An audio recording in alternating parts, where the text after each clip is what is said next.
Ça va vous? Eh bien salut tout le monde, c'est TheBigKiller, j'espère que vous allez bien. Aujourd'hui on se retrouve pour une nouvelle vidéo. Et effectivement, mesdames et messieurs, nouveau décor. Alors oui, effectivement, c'est un gros changement comparé à la dernière fois, effectivement, voilà. Je vais enfin pouvoir arrêter de mettre le décor de Squeezie version Minecraft derrière moi. J'ai un canapé bien chaleureux pour inviter les amis et la populace. Ensuite j'ai une bite rouge. Alors cette blague était nulle à chier, vous la notez comme vous voulez. Enfin bref, voilà, un nouveau décor, ça me fait vraiment plaisir. C'est un cadeau de ma mère pour mon anniversaire. C'est le 7 septembre, si vous voulez me souhaiter, oubliez pas. S'il faut la vidéo quand elle va sortir, et bah ça sera trop tard. ça serait vraiment con d'ailleurs. C'est marrant, on dirait que je me fous de ma propre gueule. Bref, donc aujourd'hui, mesdames et messieurs, on va enculer des moutons. Donc si tu y as cru, il faut vraiment aller consulter. Plus sérieusement, aujourd'hui on va faire une vidéo assez différente de d'habitude parce qu'aujourd'hui je vais vous raconter une histoire. Vous savez, c'est ce que fait Squeezie en général quand il raconte des histoires sur des gens ou sur des faits en général. Et ben là ça va être un peu pareil. Donc voilà, plagiat, je m'en bats les couilles. Ok, d'accord, je m'en fous complètement. Si je vous la raconte, c'est parce que ça vient de Roumanie, pays de mes origines pour ceux qui suivent la chaîne. C'est surtout intriguant.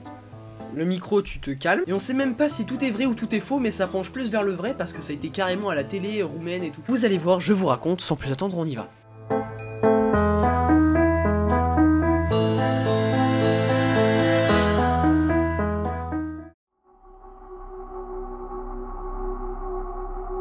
Nous sommes en 2003, au mont Bucege au nord-est de Bucarest en Roumanie, et des gens y font une découverte plutôt intrigante dans ce fameux mont. Pour le début de cette histoire, on va se mettre dans la peau de César Brad. C'était un expert dans les phénomènes étranges et tout ce qui tourne autour de ce sujet. Un beau jour, le jeune César, elle a été contacté par quelqu'un. Ce quelqu'un, c'était un étranger qui parlait bien roumain et qui était assez attaché à la Roumanie, en gros il connaissait bien le pays, etc. Et il était apparemment haut gradé dans la loge de la maçonnerie. Vous savez, les francs-maçons, tout ça, mais les francs-maçons c'est en France, enfin bref. Un genre de secte quoi. Bref, en gros le gars il pèse dans le game, c'est tout. Pendant la discussion avec ce fameux franc-maçon, César il se sentait pas très bien. Comme si le mec là en face de lui qu'on va appeler Georges, lui cachait des choses. Vraiment c'est un sentiment bizarre. C'est comme quand ton pote te dit de la merde alors que toi tu connais la vérité. Il y a aucun rapport mais je m'en fous en fait. Georges assurait qu'il y avait deux types de personnes dans le monde. Le mec facilement influençable qui se laisse gouverner et les gens qui sont plus sûrs d'eux, qui ont du caractère et qui du coup ne se laissent pas gouverner vu que c'est eux qui donnent les ordres. Suite à cet entretien un petit peu douteux, Georges a proposé à César de rejoindre son groupe de maçons. Mais avant tout ça, en 2002, les espions du Pentagone ont découvert grâce à leur satellite particularité dans le mont Bucege en Roumanie. En fait, à l'intérieur du mont, il n'y avait rien. Il y avait du vide.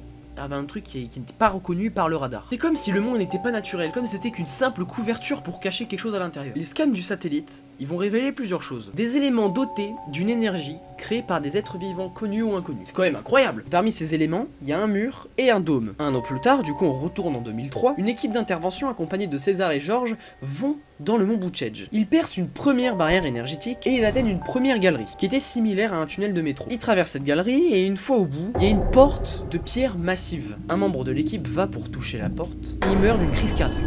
Comme ça, d'un coup, c'est venu direct. Un deuxième, puis un troisième membre va vers la porte et pareil, les deux ils meurent d'une crise cardiaque. Et ça, c'est parce qu'en fait, il y avait une barrière énergétique devant la porte, et il y avait la porte derrière cette barrière. Et entre les deux, il y avait une espèce de petite plaque, avec un triangle dessus. Et César, qui est apparemment assez doué pour ressentir les choses, ressent qu'il y a comme un truc bien, un bon feeling entre cette plaque et lui, en fait. C'est comme s'ils étaient amis depuis longtemps, tu vois. Il se rapproche de la plaque, et déjà il passe le mur d'énergie, sans aucun problème. Pose sa main sur le triangle, et puis là, le mur énergétique s'enlève, et la porte s'ouvre. Derrière cette porte, il y avait une grande galerie, éclairée mystérieusement par rien. Oui, il y avait juste de la lumière qui était parfaitement bien diffusée, mais aucune source de lumière. L'équipe d'intervention, César et Georges, avance dans la galerie, et après 280 mètres parcourus, la galerie se tourne d'un coup. Direct, genre sans prévenir. La galerie se tourne d'un coup vers la droite sans prévenir. Et au bout de cette grande galerie, il y avait une petite lumière bleue, un petit truc qu'on pouvait voir. Et une fois au bout, il y avait une salle ronde, plutôt grande vu qu'elle faisait 30 mètres de haut et 100 mètres de diamètre. Il s'avère que c'était un auditorium avec à côté une salle de projection. Elle était protégée aussi par une barrière énergétique. On dirait que ceux qui ont construit l'endroit, ils venaient de découvrir ce truc et là ils ont pas arrêté d'utiliser comme ça. Ah, c'est marrant, on va en mettre plein partout. Une ici, une ici, une ici. Ils en étaient complètement gargas les mecs. En s'approchant de cette 6589e barrière, elle semblait disparaître pour laisser place à une porte. Et à côté de cette porte, il y avait 3 tunnels. Un tunnel qui menait vers l'Égypte, ça fait quand même beaucoup de chemin, hein. Un autre vers le Tibet, et le dernier vers le centre de la Terre, Agartha. Mais ça, on en reparlera un petit peu plus tard. Dans d'autres pièces de ce monde, il y avait des tables géantes, faisaient à peu près 2 mètres de haut, quoi, la taille d'Éric Antoine, le truc. Et du coup, ça laisse supposer que les gens qui venaient dans cet endroit étaient différents de nous, en fait. Pas forcément que ce soit une autre forme de vie, mais qu'ils étaient plus grands, donc que ce soit un peu naturel chez eux. C'est assez bizarre, mais en même temps, ils sont différents. On ne sait pas qui allait là-dedans, en fait. Et sur ces tables, il y avait des écritures, ressemblantes à de l'ancien cunéiforme, un des plus anciens systèmes d'écriture. Dès que quelqu'un s'approchait de la table, une projection holographique apparaissait automatiquement. Elle était assez grande vu qu'elle faisait à peu près 2 mètres, et sur cette projection on pouvait voir des domaines scientifiques bien précis. On pouvait toucher des symboles sur la table pour afficher d'autres choses sur cet hologramme, comme par exemple le corps humain détaillé jusqu'à l'ADN, d'autres schémas similaires pour des formes extraterrestres.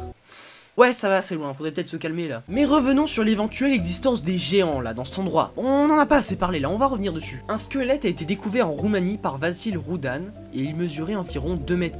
Et apparemment il n'était pas seul. Partout se trouvent des tombes de géants. Nous faisions des trous pour des plantations de plantes quand nous avons découvert une tête humaine grosse comme une citrouille. Aucun de nous n'avait jamais rien vu de pareil. Nous étions tous surpris. En creusant plus loin, nous avons trouvé quelques os de pieds, gros comme des piquets de vigne.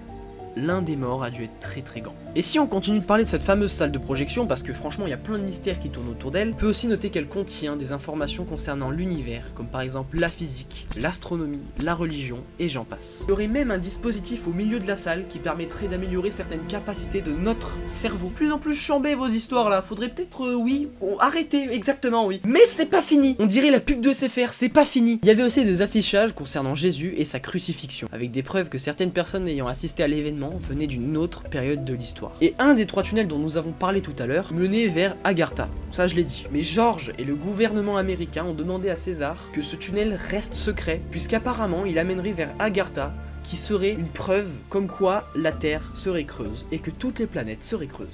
C'est assez bizarre, je vais vous expliquer. En gros il y a une théorie qui dit que toutes les planètes sont creuses, et parmi notre planète à nous, hein, la Terre, le creux au milieu, là, au milieu de la Terre, à la place du noyau, il y aurait Agartha, un monde souterrain. Et là, les mystères s'enchaînent. Une émission avait été diffusée en Roumanie pour parler de ce sujet, et à un moment donné, le présentateur a reçu un SMS lui ordonnant d'arrêter son émission. Le gouvernement américain avait demandé à la Roumanie de ne rien dire. Au final, il y a juste certains détails qui n'ont pas été donnés parce qu'ils pourraient éventuellement choquer la population. Et également, des constructions similaires ont été vues en Irak. C'est fou quand même comme histoire, hein. Je ne sais pas combien de temps la vidéo aura duré, mais en attendant, vraiment, ça peut-être que c'est court, mais vraiment, là, je vous ai tout synthétisé. Si vous voulez, il y a tout qui est en description. Je vous ai mis le lien d'un site qui répertorie tout ce que vous voulez sur l'histoire. Enfin, tout ce qu'on sait, hein, parce qu'apparemment, il y a des choses qui ont dû rester secrètes. Mais en gros, c'est vraiment une histoire très fascinante parce que ça pourrait montrer que du coup, on n'est pas les seuls à vivre sur cette terre. Bon, en soi, on le sait tous, mais certains ne croient pas aux extraterrestres, aux autres formes de vie, aux autres civilisations qu'il y a eu sur cette terre. Et c'est toujours bon de pouvoir voir des preuves de temps en temps, sauf que à chaque fois qu'on a, les gens disent ça pourrait choquer la population. Bah du coup, on n'a pas assez de preuves et c'est con quand même, hein. Voilà les amis, j'espère que cette vidéo sur le Mont Boutchetch vous aura plu. Si c'est le cas, n'oubliez pas le petit pouce bleu, abonnez-vous pour pas louper les prochaines vidéos. Merci à Demoxicini pour m'avoir aidé sur les recherches de cette vidéo. Voilà, j'ai écrit le texte avec lui. Ça m'a fait plaisir de vous raconter cette histoire parce que ça vient de Roumanie et des mystères concernant la Roumanie, il n'y en a pas beaucoup. Et en plus de des histoires concernant la Roumanie, il y en a déjà très peu. Alors les mystères, il y en a encore moins. J'espère que ça vous aura intrigué. Comme je rappelle encore une fois le lien dans la description si vous voulez aller voir l'article qui parle de ce fameux événement, hein, secret, bizarre. Oh. Je pars en couille. Bref les amis, sur ce, c'était Davy Killer. Portez-vous bien et ciao.